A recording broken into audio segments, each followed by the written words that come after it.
Given data ये है कि एक चार्ज पार्टिकल Q1 है, दूसरा चार्ज पार्टिकल Q2 है। ये पॉइंट चार्ज पार्टिकल है, ये भी पॉइंट चार्ज पार्टिकल है।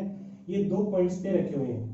अब हमने क्या किया कि इसको जरा सा, इस वाले चार्ज को जरा सा, देखो वर्ड इन्होंने लिया है स्लाइटली, यानी वेरी स्मॉल, हमने इसको डिस्प्लेस कर दिया। अगर हम इसको वेरी स्मॉल डिस्प्लेस करते हैं बी की तरफ, तो हम जानते हैं कि इसकी वजह से यहाँ पे जो इलेक्ट्रिक फील्ड बनेगा बी पॉइंट पे जो मेरे पास इलेक्ट्रिक फील्ड बनेगा ए की वजह से, उसमें चेंज नहीं होगा, क्योंकि इलेक्ट्रिक फील्ड को चेंज होने में टाइम लगता है। यहाँ तो बोल रहे हैं स्लाइटली, यानी कि वेरी वेरी स्मॉल टाइम लगेगा, यानी टाइम इंटरवल नहीं है। तो इसका मतलब इलेक्ट्रिक फील्ड चेंज नहीं होगा। इसका मतलब बी के ऊपर जो फोर्स लगेगा वो लगेगा चार्ज ऑफ बी यानी Q2 इनटू में मेरे पास होगा electric field of charge A. This is the force of B. ये चेंज होगा नहीं, ये चेंज होगा नहीं, क्योंकि स्लाइटली चेंज के दौरान ये चेंज नहीं होता। इसका मतलब एफ बी क्या रहेगा, सेम रहेगा, जैसा पहले था वैसा ही अब रहेगा। क्वेश्चन की लैंग्वेज के अनुसार हमारा आंसर होगा नो। हमारे पास बी के ऊपर लगने वाले फोर्स में किसी प्रकार का कोई चेंज नहीं होगा।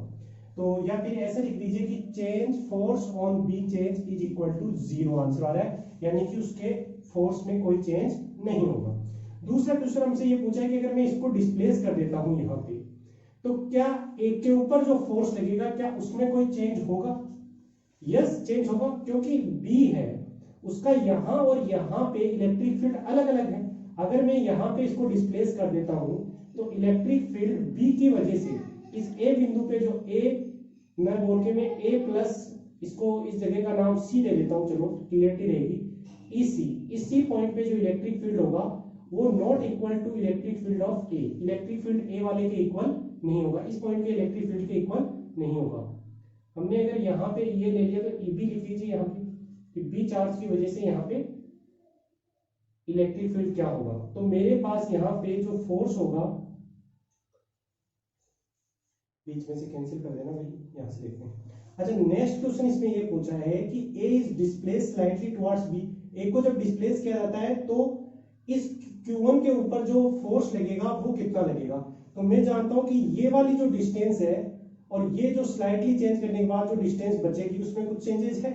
तो इसका मतलब ये है कि जो मेरे पास फोर्स ऑन ए आएगा that is equal to charge of a particle into electric field B के कारण जो इलेक्ट्रिक फील्ड होगी वो।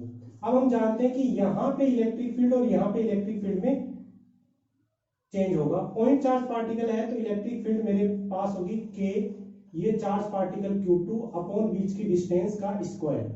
तो हम जानते हैं कि डिस्टेंस पहले से क्या हो गई, कम, थोड़ी सी स्लाइटली कम हुई है। तो इलेक्ट्रिक फील्ड जो है वो मेरे पास क्या हो गया, पहले से जरा सा क्या हो गया, स्लाइटली इंक्रीमेंट हो गया। इसका मतलब ए पे लगने वाले फोर्स की वैल्यू स्लाइटली इंक्रीज होगी। इसका मतलब अगर change in force on particle A is equal to 0, question की लैंग्वेज के हिसाब से पूछा है कि क्या उसमें चेंज होगा। यस, उसमें चेंज होगा, क्योंकि उसके फोर्स की वैल्यू नॉट इक्वल टू 0 है, 0 के इक्वल नहीं है। That is right.